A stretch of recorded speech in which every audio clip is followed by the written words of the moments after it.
The silence in the house wasn't peaceful. It was thick, heavy, the kind of silence that didn't just fall over a room. It pressed down on it, like a ceiling made of concrete and grief.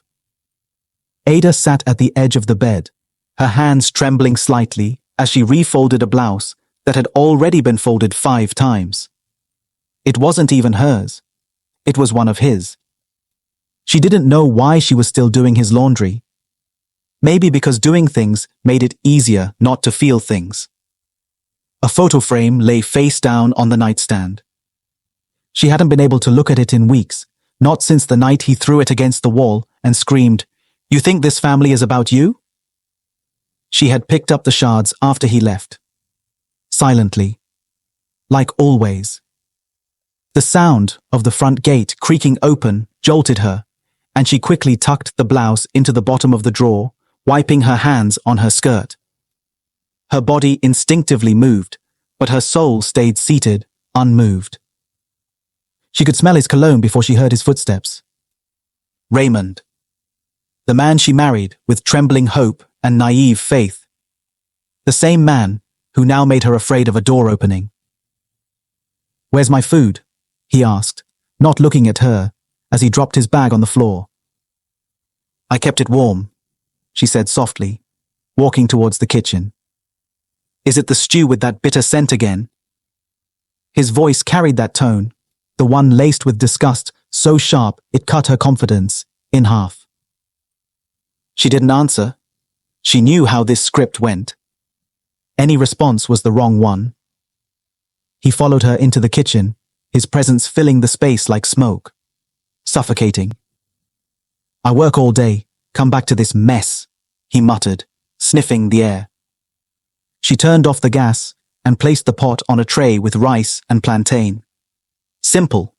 Safe. "Don't serve me like I'm one of your customers at that pathetic shop," he said, brushing past her and sitting down at the table. "Act like a wife, not some street girl." She placed the tray in front of him without making eye contact.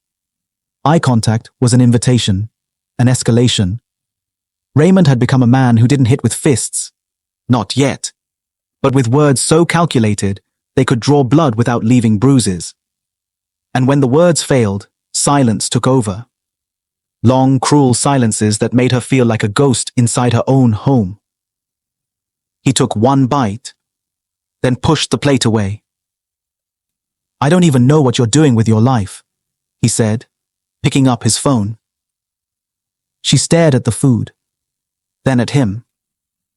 The man who once wrote her poetry. The man who danced with her in the rain when they were just students in Benin. She used to believe that kind of love could last, that laughter could seal wounds. But laughter doesn't hold back rage. And love doesn't always protect. She went back to the room, pulled the covers over herself, and laid still. But sleep didn't come. It hadn't in months. That night, she dreamt of her mother. Of the night she told her, "Don't come back to this house if you leave your husband." That was the last night Ada opened up to anyone about the things happening in her marriage. She had learned how to smile in church. How to wear long sleeves during Hamatan. Not because of the cold, but because of the fresh scrape from the last time he grabbed her arm too hard. But the worst pain wasn't physical. It was in the knowing. Knowing he didn't love her anymore. Knowing she still prayed for him to. Knowing no one believed her, because Raymond was charming in public, soft-spoken. A man who opened the door for strangers but slammed it shut on his own wife. The next morning, she sat on the edge of their bed again. "You should pray more," he said as he buttoned his shirt. "Maybe God will teach you how to be less exhausting." He kissed her forehead before leaving, the way a stranger might bless a statue. That afternoon, Ada walked to her shop and rearranged things she had already arranged. Her customers asked about her. They called her Madam, complimented her smile, bought her chinchin and zobo, and left with kind words. But no one saw the way her hands shook when she counted change. No one asked why she had stopped laughing with her eyes. No one knew her feet hurt, not from standing, but from walking on eggshells at home.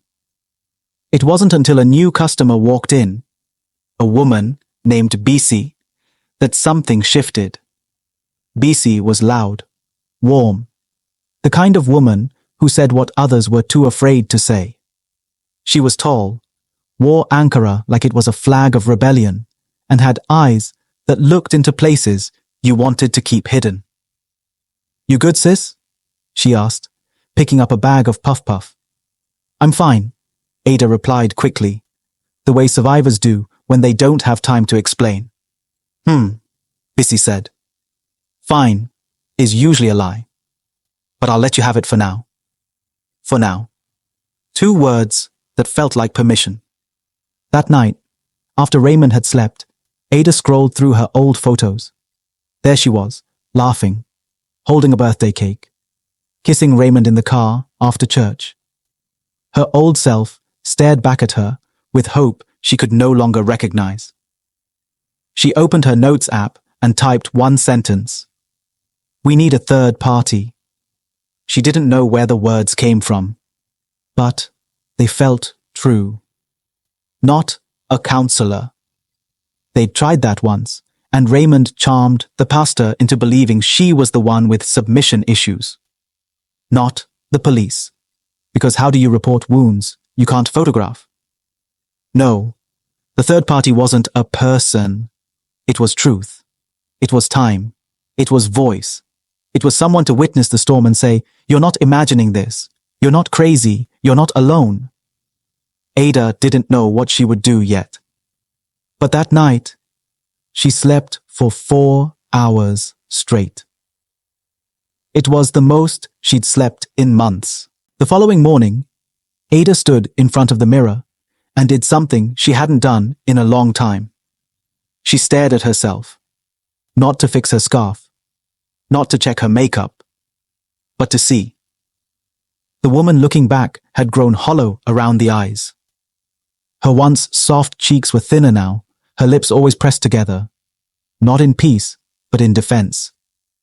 Like she was bracing for a blow, even from her reflection. She gently touched the fading mark beneath her jawline. It hadn't been a punch. Raymond was too clever for that. Just a quick grab when she raised her voice one night and told him, "I'm still a human being, Raymond." He'd held her by the neck, not tightly, just firmly enough for the warning to echo in her bones. That was the night she knew. This marriage had turned into a place where her spirit came to die. But now she was done dying quietly. At the shop that day, BC returned. She came with small talk and a big smile. "I like your chin-chin, but your silence even more." Ada didn't laugh. She didn't even smile. But she nodded, and then she said it. "Can I talk to you?" They sat behind the curtain in the back of the shop, past the crates of Fanta and bags of rice. Ada spoke. Not all at once, not even coherently, but she spoke about how he never hit her hard enough to call it violence, but just hard enough to erase her confidence. How he controlled the money, but still called her lazy. How he made jokes about her in front of friends. "She doesn't like sex. She's too holy," and laughed while she tried not to disappear into the couch. How he told her that if she ever left him, no man will want your tired body and broken mind. Bissy didn't interrupt. Not once. She just listened. And then, in that stillness, she said, "Sis, I know. I've been there. And the hardest part is convincing yourself that what you're feeling is real." Ada's lips trembled. She hadn't cried yet. Not really. Not even during the worst of it. But those words cracked something open. What you're feeling is real. That night, Ada wrote another note in her phone. Day 2. I spoke. It didn't save me, but it kept me alive. Later that week, Raymond noticed something. "You don't flinch when I enter the room anymore," he said. It wasn't a compliment. It was suspicion. Ada didn't respond. She was brushing their daughter's hair. Yes, their daughter. 8-year-old Eliana, who once asked her, "Mummy, why are you always scared when Daddy looks at you?" Ada didn't want to be the reason Eliana learned to stay silent. She had stayed long enough for the children, but what good was a mother who modeled endurance instead of dignity? She had asked herself once if she should stay for Eliana to have a father figure, but now she asked, what kind of father? What kind of example? Raymond was never brutal when people were around. He smiled at church. He sent offerings to their old pastor. But behind closed doors, he became something else. Something wounded that only knew how to wound others. Ada started saving again, secretly. BC had connected her with a cooperative for women rebuilding their lives. It wasn't much, but it was a start. Every small withdrawal from her shop's earnings went into a different account, a different future. Still, the hardest part wasn't the planning. It was the waiting, the pretending to love him still, the pretending to be a team, the pretending to forgive him every time he came with a half-hearted sorry, followed by cold sex and emptier silences. One evening, Raymond came home early and saw her on the phone. It was just Bissy, but something in his gut twisted. "Who were you talking to?" "A friend," she said. Calm, careful. He looked at her, then at her phone, then back at her. "I don't like the way you're changing," he said. "You've started keeping secrets." She didn't respond. He stepped closer. "You think you can leave me?" Still, no response. "You think this country is easy for single mothers? You think anyone will believe you? I'm not the one with issues. You are. Always moody. Always cold. You made me like this." He raised his voice and his hand at the same time. But this time, she didn't cower. She looked him dead in the eyes and said, "If you touch me, Raymond, I swear to God, I will call the police." That was the first time he hesitated. Not because of fear, but because of change. Because she wasn't the same woman anymore. That night, Ada slept with her phone in her hand. Not because she was afraid. Because she was ready. Ready to tell the full story. Ready to believe her own voice again. Ready to break the cycle, even if it shattered everything familiar. A week later, she packed a small bag. Just clothes for herself and Eliana. A photo of her late father, the birth certificate, the small emergency savings she had. She didn't say goodbye. She didn't need to. Some men deserved a goodbye. Some deserved closure. Some just deserved distance. She left while he was still at work. Walked out with Eliana, holding her hand like a lifeline. They stayed at Bissy's for the first night, then a women's shelter, then finally in a small rented room behind a church. One mattress, one window, one door. But for the first time in years, no fear. Eliana asked that night, "Mummy, is Daddy coming?" Ada pulled her close. "Not anymore, baby. Not anymore." She cried finally. Not because she was scared, but because she was free. 3 weeks after she left, Ada began to feel the weight of freedom. Not just the beauty of it, but the burden too. Freedom, it turned out, wasn't light. It came with paperwork. It came with phone calls from unknown numbers. It came with doubt. And shame. Yes, shame. Because even in safety, she still heard Raymond's voice in her head. "You couldn't even keep your own home together. You'll die alone. You're nothing without me." Some nights she believed him. Other nights she held Eliana tighter and whispered truths just loud enough for both of them to hear. "You're safe. You're worthy. You are not what he said you are." She found a job helping at a church-run daycare. It didn't pay much, but the pastor's wife let her bring Eliana. Some mornings, they walked hand in hand, two survivors in sneakers and simple dresses, past women selling akara, past buses honking, past everything they used to walk by silently. Now, every step had a name, Becoming. But not everyone celebrated her courage. Her mother called after hearing rumors. You left your husband, just like that? I had to, Mama.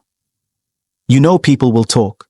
You know the church doesn't support divorce. I didn't divorce him. I saved myself.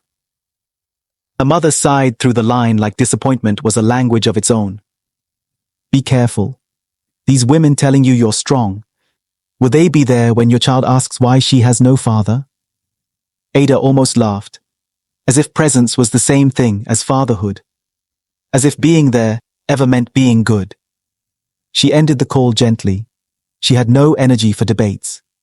She was building a life now, brick by trembling brick. One of the most unexpected bricks came one Sunday after service. Eliana had wandered off to play in the church courtyard. Ada sat alone on a bench until someone approached. A woman, mid-40s, dark skin, a scarf tied neatly across her braided hair. I heard you're the woman who left, she said. Not unkindly, not proudly, just curious. Ada braced herself, but the woman sat down beside her and whispered, I wish I'd done the same thing when I was your age, but I stayed. For the image, for the title, for the church. And now? My soul is so tired. I don't even pray anymore. Ada looked at her, stunned. We need a third party, the woman continued, echoing the same words Ada once typed into her phone. Not someone to judge or fix, just someone to stand in the middle and say, I see you, I believe you. Ada wept again. Quietly. Not from pain this time, from connection, from knowing she wasn't a lone storm. That week, she decided to do something bold, not reckless, not loud, but holy. She sat with a counselor.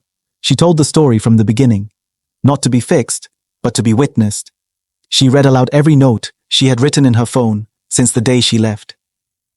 Day 7. I no longer whisper when I pray. Day 13.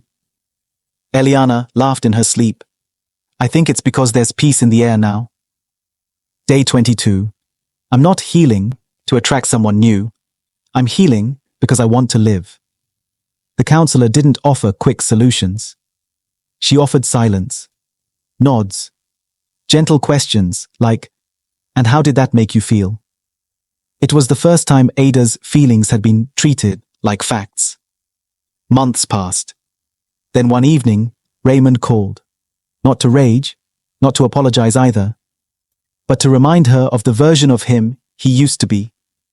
He said he missed Eliana, that he had changed. The therapy had opened his eyes. I want my family back, he said. Ada didn't respond right away. She had imagined this moment. She used to pray for it, in fact. But now that it had come, she felt nothing. She wasn't bitter.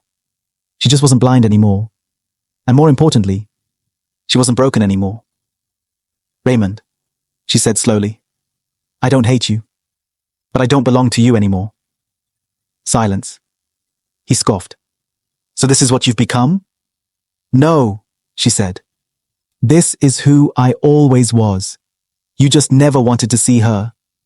She hung up. Calm. Whole. That night, she didn't dream about Raymond.